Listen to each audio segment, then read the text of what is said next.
High guys, तपाईलाई तपाईको YouTube channel MB group of tutorial अनलाइनमा स्वागत छ। म आज इम्पोर्टेन्ट टर्मको पार्ट 2 लिएर आएको छु। यो भन्दा अगाडिको भिडियोमा मैले 1 देखि 15 सम्म केही इम्पोर्टेन्ट टर्महरु बुझाएको थियो।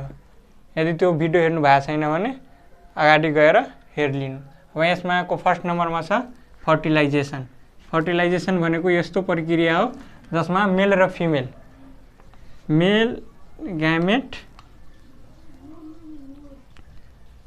अनि फिमेल ग्यामेट फ्यूज हुन्छ अनि त्यसबाट के फर्म हुन्छ जाइगोट। यसलाई हामी भन्छौं फर्टिलाइजेसन। यो दुवै मिलेर बन्छ। यसलाई हामी यो प्रक्रियालाई हामी के भन्छौं फर्टिलाइजेसन। त्यसमा के लेख्नु the process in which male and female gametes fuses to form a zygote is called fertilization.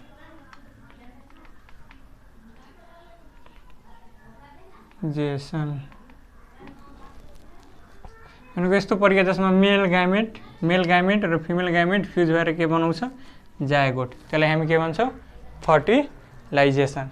अब अर्को टर्म यसैमा छ इन्टर्नल फर्टिलाइजेसन र एक्सटर्नल फर्टिलाइजेसन। इन्टर्नल फर्टिलाइजेसन के हो त्यो पहिला बुझौं।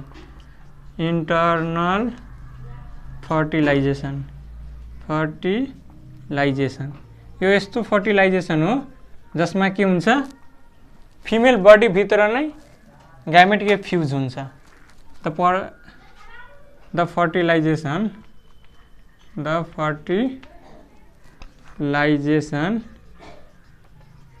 In which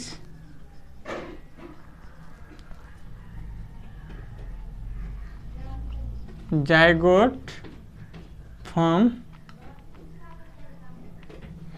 inside the female body भित्रै नै जाइगोट फर्म हुन्छ। त्योलाई हामी के भन्छौं इन्टर्नल फर्टिलाइजेसन।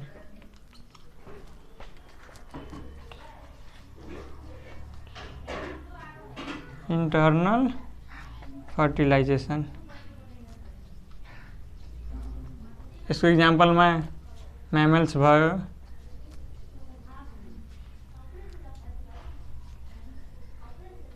म्यामल्स। अर्को भनेको एक्सटर्नल भनेको जसमा जाइगोट कहाँ फर्म हुन्छ जाइगोट फर्म हुन्छ फिमेल को बडीबाट बाहिर। सेम त्यस्तै लेख्ने the fertilisation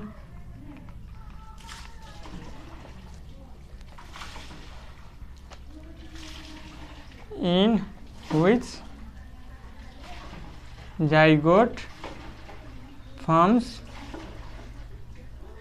outside of female body को बाहिर जाइगोट फर्म भयो भने त्यसलाई हामी के भन्छौं त्यसलाई हामी भन्छौं एक्सटर्नल फर्टिलाइजेसन। यसको एक्जाम्पलमा फ्रग भयो।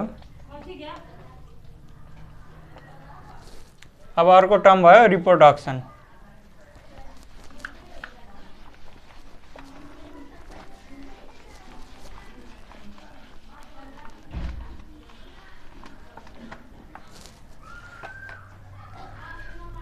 अर्को टर्म 4 नम्बरमा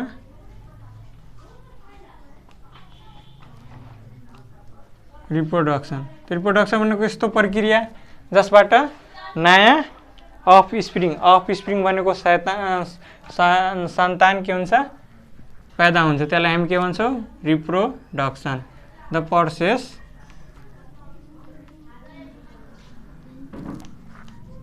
through which new offsprings form is called reproduction।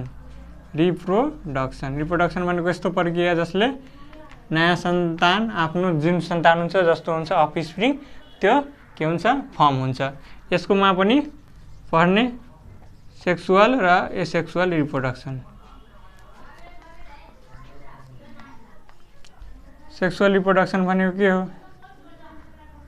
The reproduction, यस्तो रिप्रोडक्सन हो, द रिप्रोडक्सन जसमा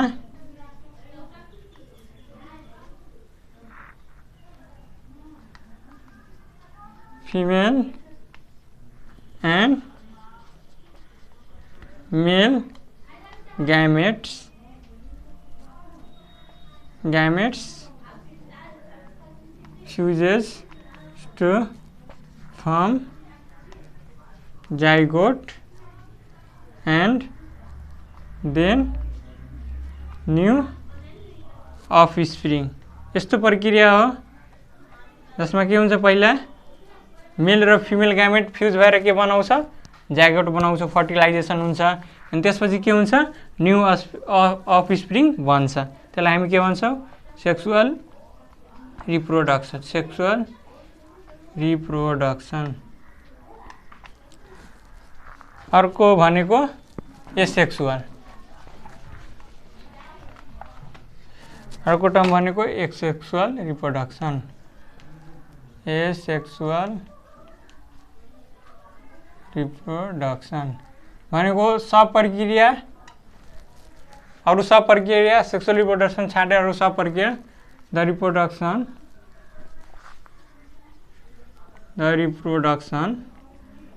other than sexual reproduction. Sexual reproduction छाडेर बाँकी जति रिप्रोडक्सन भयो त्यसलाई हामी के भन्छौँ, एसेक्सुअल रिप्रोडक्सन। Asexual reproduction. यसको इक्जाम्पलको लागि binary fission,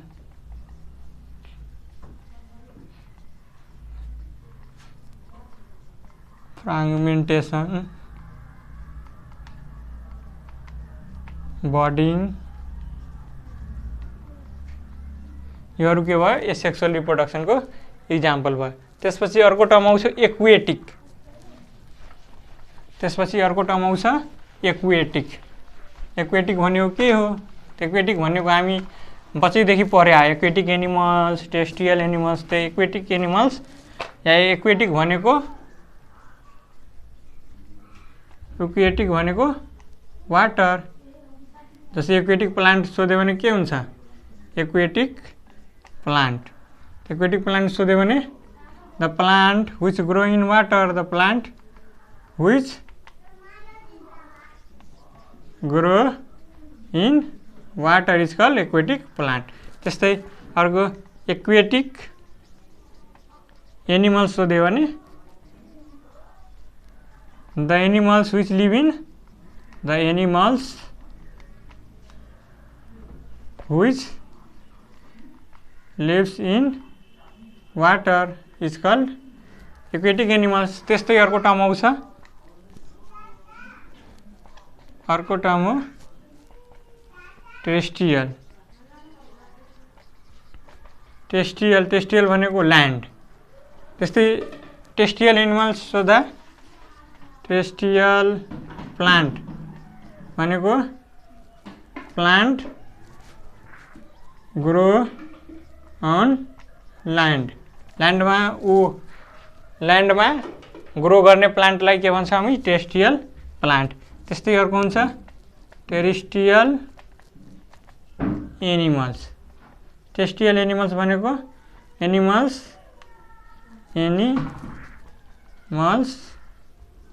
leave on land. Animals live on land. ल्यान्डमा बस्ने जनावरलाई के भन्छौँ हामी, टेरेस्ट्रियल एनिमल्स। त्यसपछि तीनवटा अरू टर्म हो, तीनवटा अरू टर्म बुझ्ने। अर्को टर्म भनेको हाइड्रोफाइटा। अर्को टर्म भनेको हाइड्रोफाइटा। हाइड्रोफाइट या फाइटा पनि हुन्छ। हाइड्रो भनेको वाटर, फाइट भनेको प्लान्ट। के भयो, the plant which grow in water. The plant which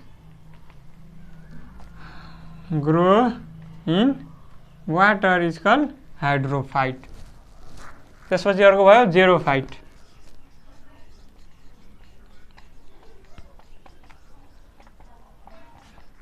यहाँ जेरो भनेको ड्राई, फाइट भनेको प्लान्ट।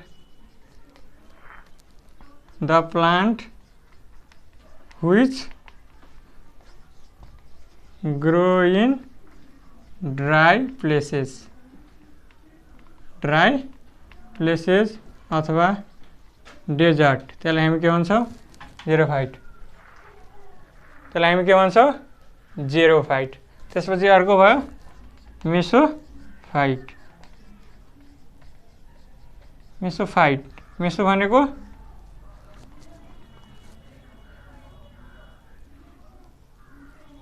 मेसो अनि फाइट, फाइट भनेको प्लान्ट अनि मेसो भनेको वेटल्यान्ड, भिजेको जमिनमा। The plant which grow on wet land अथवा स्याडी प्लेसेस, त्यसलाई हामी के भन्छौँ?